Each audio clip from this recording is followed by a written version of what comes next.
fundraiser. I started with Dave at Chevron about 40 years ago this year.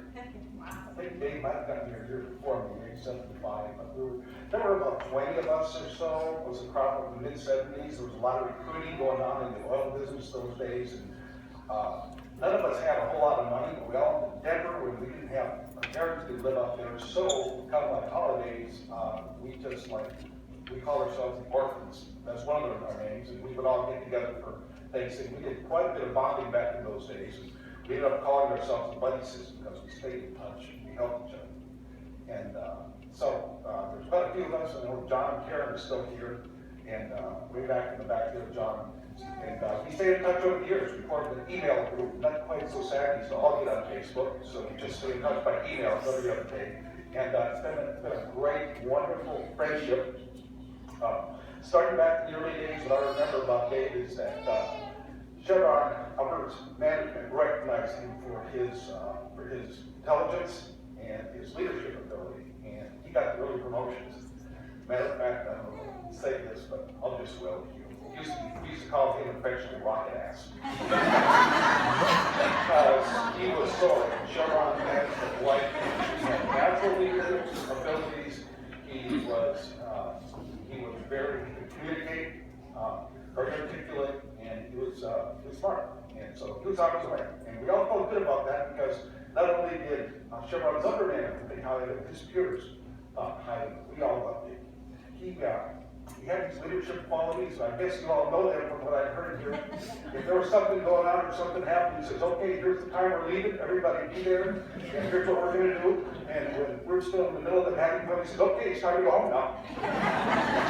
And Dave, all this was followed because Dave's the leader. But it was a whole lot of fun. But one of the things I'll always remember about him in those days is the great friend that he was. He had, Carol, he had this big old Suburban.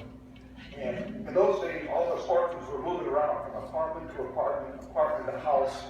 And Dave, everybody said, Dave, can you help me move my stuff? This big old Suburban. There was Dave. And one day, I said to Dave, I said, gosh, is that kind of like you that you're the one who gets picked to like move all this stuff all the time? You're always involved. You're always the one, all your weekends. And I can't remember exactly what he said, but the way he shrugged, it was something like, that's what I do, that's who I am. And it truly was Dave. He's a good guy. So, all those things, we loved Dave. And he had a fun side of it too. He liked to have fun. And boy, we have our share of fun back in those days. We get some pictures that'll testify to that. But unfortunately, we haven't seen any of them here yet. But the thing is, one of the things I'll remember is the time it was snowing out in our neighborhood in Aurora. Dave, Susan and I, and Dave and Carol moved up to the same neighborhood in East Aurora, and it was snowing, a lot of snow on the ground. And we got the bright idea after a couple of beers one night. We said, hey, why don't we just take out our snow skis and we'll like tow each other.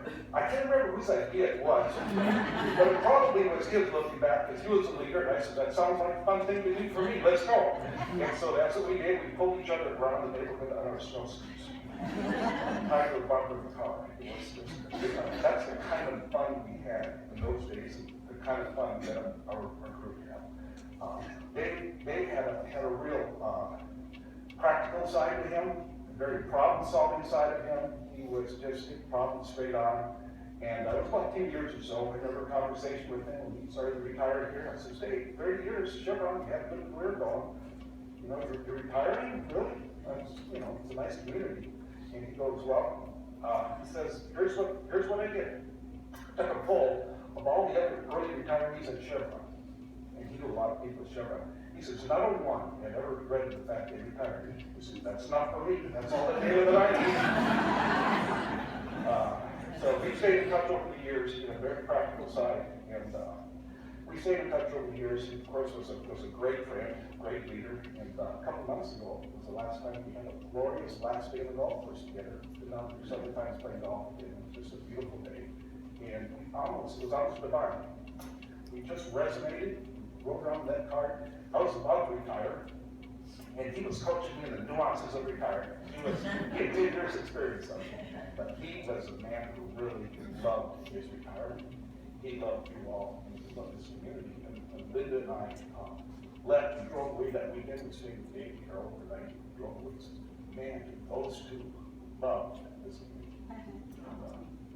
They really fit well. He loved you all.